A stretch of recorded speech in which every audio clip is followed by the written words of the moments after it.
Стамбул шаарындагы дагы бир белгилүү имараттын бири Ыйык София. Бул дүйнөдөгү эң маанилүү архитектуралык эстеликтердин бири болуп саналат. Ыйык София деген сөздү которгондо, бул грек тилинен которгондо акылмандык, даанышмандык деген маанини туюндурат. Демек, Ыйык Софиянын мааниси ыйык акылмандык же Кудайдын акылмандыгын даңазалоо үчүн берилген ат. Müslümanlara bedava. Ошо да. Азыр бизге булаке ошол мусулмандар үчүн атайын мечит тарабында эшиги бар.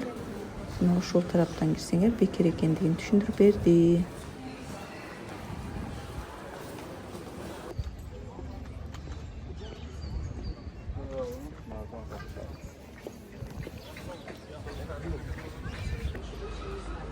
İstep жүрүп Ая Софиянын мусулмандар кире турган бекер эшигин таап келдик. Негизинен туристтерге $30 экен. 2000 сомдун чегинде.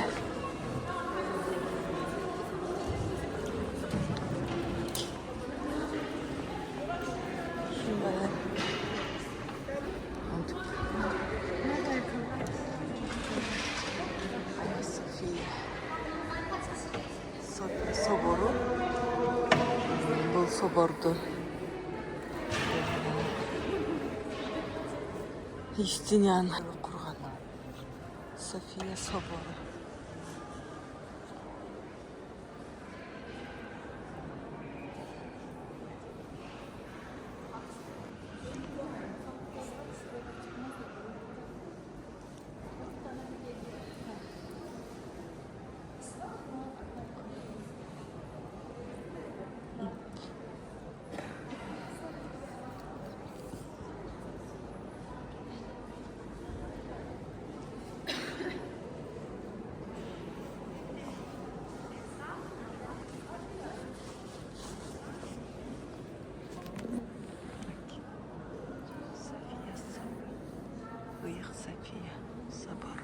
Бул имаратты биздин замандын 532-537 жылы ошол Византиянын императору Юстиниан бир курдурган.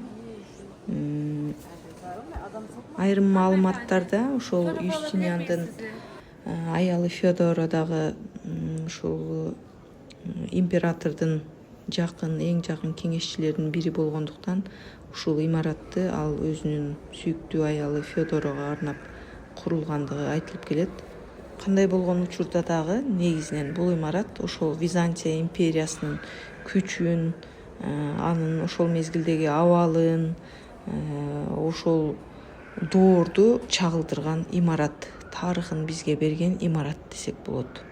Бүгүнкү күндөгү бул имараттын бийиктиги 55,6 метр, ал эми диаметри 31 метрди түзөрү айтылат.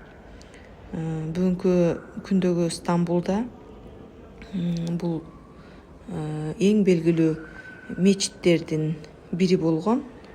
Ошол 1935 жылга чейин мечит болуп келген. 1935 жылдан тартып 2020 жылга чейин бул жер музей катары пайдаланып келген туристтер үчүн. Бүгүнкү күндө ушул 2020 жылдан тартып кайрадан бул имарат ушул экиге ортосунан бөлүнсө керек. Ушул жарымы туристтер кирип көрүүчү атайын туристтик зона экен дагы, ал эми бир тарабы болсо ушул мусулмандар үчүн мынамынтип намаз окуган атайын жай экен. Мен азыр атайын ушул мусулмандар үчүн мечит тарабындамын. Бул жерде көбүнчө ушул адамдардын келбеттери түшүрүлгөн мозаикалар жабылган экен, жабылганы байкалып турат, үстүнө мынтип боелупчу. Негизинен бул жерде мурунтан ушул Ыйык Мария энебиз деп коебузбу, мына ошол Ыйык Мария эненин сүрөтү, андан тышкары Иса Наристе Иса пайгамбардын балалык кичинекей сүрөттөрү, анан тышкары атайын жанагы императорлордун, императрицалардын ушул жерде сүрөттөрү мозаика стилинде берилген экен. Бирок азыр ушул мусулман тарабында көпчүлүк деталдар, ушул христиан динине байланыштуу деталдар, сүрөттөр жабылган да, жабылып байкабадым да, карап көрдүм, издедим. Бирок ушул көбүнчө бул жерде мусулман динине байланыштуу Куран сүрөлөрдүн немелери, саптары жазылып, ошондой нерселер көбүрөөк коюлуптур да, детально. Ал эми ушул Европа тарабында болсо, ушул Иса пайгамбардын, наристе Исанын сүрөтү, анан кийин Мария мененин ушул мозаикалык сүрөттөрү, анан тышкары периштелердин сүрөттөрү бар экендигин айтышты.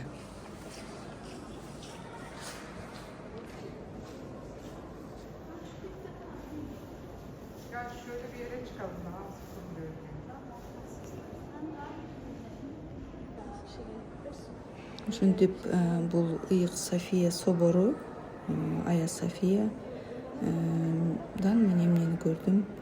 Ушул өз доорунун эң маанилүү, таасирдүү, анан бир гана диний эле эмес, маданий, саясий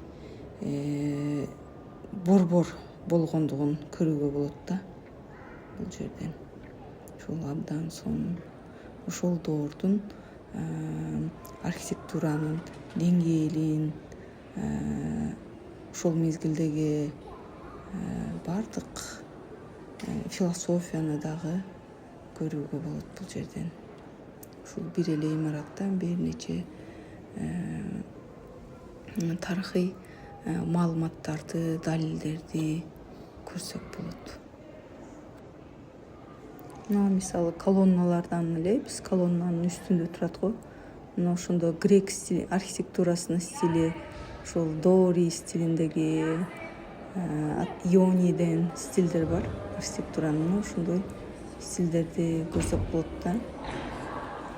Мына ушундай ар биринде мындай деталдуу, майда элементтер менен иштеген Коринф стилдерин да байкоого болот. Мына ошентип бул бир гана грек стили эмес, бул жерде Рим архитектурасынын дагы кандайдыр бир элементтери өзгөчө. Бул бир гана цивилизация эмес, бир нече цивилизацияны, бир эле дин эмес, христиан дини эле эмес, мусулман дининин, ислам дининин элементтерин өзүнүн кучагына алган. Ая София соборуна ушул тараптан кирсе, мусулмандар үчүн бекер экен.